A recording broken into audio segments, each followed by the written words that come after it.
अस्सलाम वालेकुम, welcome to my channel doctor Shami से। तो आज की इस वीडियो में रफ़ीउल्लाह के माइक्रोबायोलॉजी सेक्शन को मैं डिस्कस करने जा रहा हूँ। ये बहुत इंपॉर्टेंट सेक्शन है। अगर सिर्फ आप इसे रफ़ीउल्लाह से अच्छे तरीके से कर लें तो फिर कहीं एडिशनल किसी बुक से आपको माइक्रोबायोलॉजी करने की ज़रूरत नहीं है। इसलिए आपने जितना ये रफ़ीउल्लाह में डाटा है इसे आपने बार बार रिवाइज़ करना है और मेनली जो पॉइंट्स हैं इसके उसे तो आपने बिल्कुल ही क्रैम करना है। तो चलें स्टार्ट करते हैं। तो यूनिट 14 MCQ पॉइंट्स 348 टू 374 ये आपने पॉइंट्स बहुत अच्छे तरीके से बार बार रिवाइज करके क्रैम करने हैं। 348 person is pail looking HB low constipated organism causing microcystic hyperchromic anemia that is ankylostoma duodenale and the diaphragmobothrium latum causes megaloblastic anemia. Next 349 the most common site for the amoebic ulcer in the gut is the cecum. ये तीनों hydrated pyogenic and amoebic liver abscess बहुत अच्छे तरीके से इसकी जितने features diagnosis treatment ये आपने अच्छे से करना है।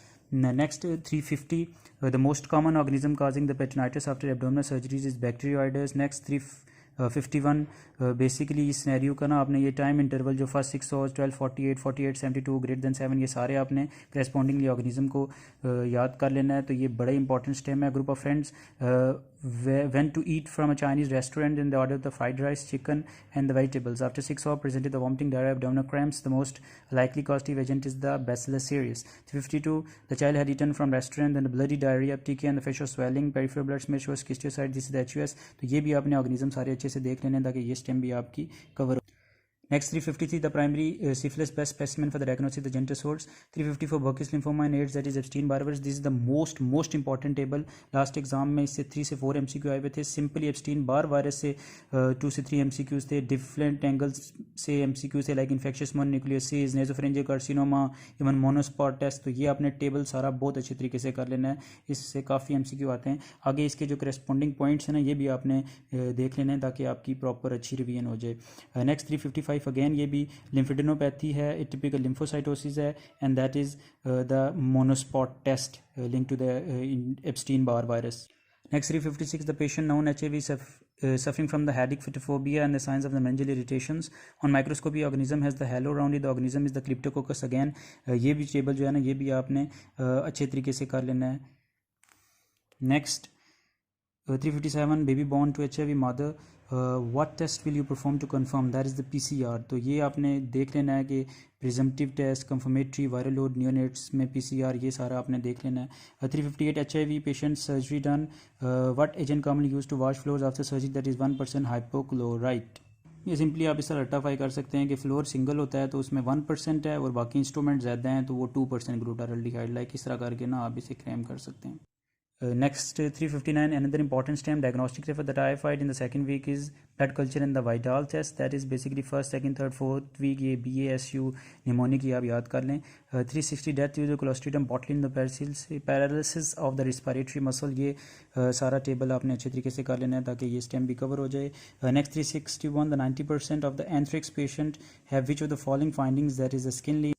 Next 362 the scenario in the fisherman with the anemia, which parasite infection? That is the Diaphragmobothrium latum. ये बहुत इंपॉर्टेंट है, ये आप अच्छे तरीके से रट्टाफाई कर लें लाइक रिवर ब्लाइंडनेस, उनको सर्करा वल्वुलस और इस तरह के जितने भी ऑप्शन है ना ऊपर कोलेंजियोकार्सिनोमा, बाइक्लोनर्किस, ये आपने अच्छे से रट्टाफाई कर लेना है क्योंकि इसमें से काफ़ी MCQs आते हैं। ये सिर्फ आप सही तरीके से क्रैम कर लेंगे तो ये MCQ आपका कवर हो जाएगा।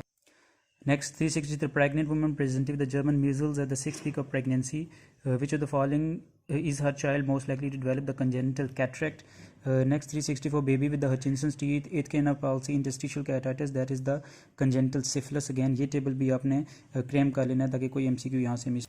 Next 365 young boy splenectomy done due to ITP. Most likely organism causing this infection is Haemophilus influenza. ये तीनों organism strep pneumoniae, H influenza and the Neisseria meningitis ये आपने सीक्वेंस में याद रखें। Next 366 the commonest organism causing UTI is Escherichia coli. याद रखें even sexually active young women में भी Escherichia coli होगा।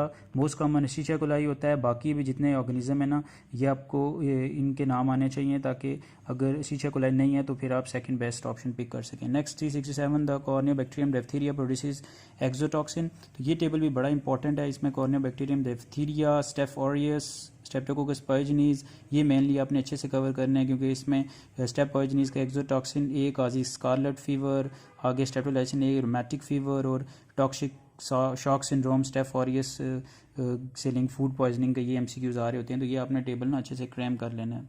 Next 368, the malarial parasite is transmitted in the human blood in the form of the sporozoites. Next 369, the farmer with the migratory lesion on the foot, that is the cutaneous larva migrans. 370, most common post-burn non-bacterial organism is the Candida. 371, very important, pneumonia in immunocompromised, that is pneumocystis gyrovesi. ये जितने भी इसके organism है ना, ये आपने अच्छे तरीके से क्रैम कर लेने हैं. किसी भी एंगल से ना निमोनिया का क्वेश्चन आ सकता है. Next 372, which organism causing lymphogranuloma venerum, that is the Chlamydia trachomatis. Next 373, visited Thailand, diarrhea, donut shaped cyst, that is the Cryptosporidium. तो ये डायरिया से लिंक भी ये आपने इस टाइम अच्छे से देख लेनी है. Next 374, a woman presented with the vulvar itching, pink frothing, purulent vaginal discharge. What is the likely cause? There is a trichomonas vaginalis. ये बहुत इंपॉर्टेंट स्टेम है. इसमें जितने भी ऑर्गेनिज्म हैं, बैक्टीरिया वेजिनोसिस, ट्रिकोनोमा वेजिनालिस, कैंडिडा, ये इनके सारे के इनके फीचर्स, उनके ट्रीटमेंट ऑप्शंस और ये जितने कलर डिस्चार्ज के होते हैं ये भी आपने देख लेना है, क्योंकि इससे लिंक लाजमी एक MCQ आता है. So done with microbiology section. ये आपने बहुत अच्छे तरीके से रफ़ीउल्लाह से ही रिवाइज कर लेना है. बार बार अगर रफ़ीउल्लाह से आप करेंगे तो कहीं और से आपको करने की ज़रूरत नहीं पड़ेगी. और अगेन जितने इसके पॉइंट्स हैं, मेनली 20-25 पॉइंट्स हैं. मेनली पॉइंट्स तो आपने अच्छे से रट्टाफाई करने हैं.